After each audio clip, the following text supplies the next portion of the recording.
Right side ಮತ್ತು wrong side of the fabric ಹೆಂಗೆ ಕಂಡಿಡಿಯೋದು ಅಂತ ಈ ವಿಡಿಯೋಲಿ ತೋರಿಸ್ತೀನಿ. ಯೂಶಲಿ ಬಟ್ಟೆಯಲ್ಲಿ ಆಚೆ ಕಾಣೋದನ್ನ ಬಂದ್ಬಿಟ್ಟು right side of the fabric ಅಂತೀವಿ, ಅದನ್ನ ಫೇಸ್ ಅಂತ ಹೇಳ್ತೀವಿ.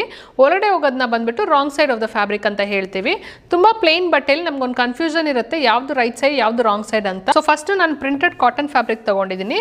ಸೊ ಪ್ರಿಂಟೆಡ್ ಅಲ್ಲಿ ನಿಮ್ಗೆ ಈಸಿಯಾಗಿ ಗೊತ್ತಾಗ್ಬಿಡುತ್ತೆ, ಯಾಕಂದ್ರೆ ಈ ಸೈಡ್ ಒಂದ್ ಸೈಡ್ ಡಾರ್ಕ್ ಇರುತ್ತೆ, ಒಳಗಡೆ ಸೈಡು ಲೈಟ್ ಇರುತ್ತೆ. So light of the fabric ಬಂದ್ಬಿಟ್ಟು ನಿಮಗೆ ಬಂದ್ಬಿಟ್ಟು ರಾಂಗ್ ಸೈಡು, ಇದು ಬ್ರೈಟ್ ಇರೋದು ಬಂದ್ಬಿಟ್ಟು face side. Next shiny fabric, ಇವಾಗ ಸ್ಯಾಟಿನ್ ಇಲ್ಲಾಂದ್ರೆ ಕ್ರೇಪ್ ಯಾವ್ದಾದ್ರು ಶೈನಿ ಫ್ಯಾಬ್ರಿಕ್ ಇರುತ್ತೆ ನೋಡಿ, ಅದು ನಿಮಗೆ ಈಸಿ ಕಂಡುಹಿಡಿಯೋದಕ್ಕೆ ಶೈನಿ ಫ್ಯಾಬ್ರಿಕ್ ಇರುತ್ತೆ ನೋಡಿ. ಶೈನಿ ಸೈಡ್ ಬಂದ್ಬಿಟ್ಟು ಫೇಸ್ ಇರುತ್ತೆ, ಶೈನ್ ಇಲ್ಲದೆ ಇರೋ ಸೈಡ್ ಬಂದ್ಬಿಟ್ಟು ಬ್ಯಾಕ್ ಇರುತ್ತೆ. ಸೊ ಬಟ್ ಈ ತರ ಫ್ಯಾಬ್ರಿಕ್ ಅಲ್ಲಿ ನೋಡಿ ನಿಮಗೆ ಎರಡು ಕಡೆನೂ ಒಂದೇ ತರ ಅನ್ಸುತ್ತೆ, ನಿಮ್ಗೆ ಕನ್ಫ್ಯೂಸ್ ಆಗುತ್ತೆ ಯಾವ್ದು ಬ್ಯಾಕು ಯಾವ್ದು ಫೇಸು ಅಂತ.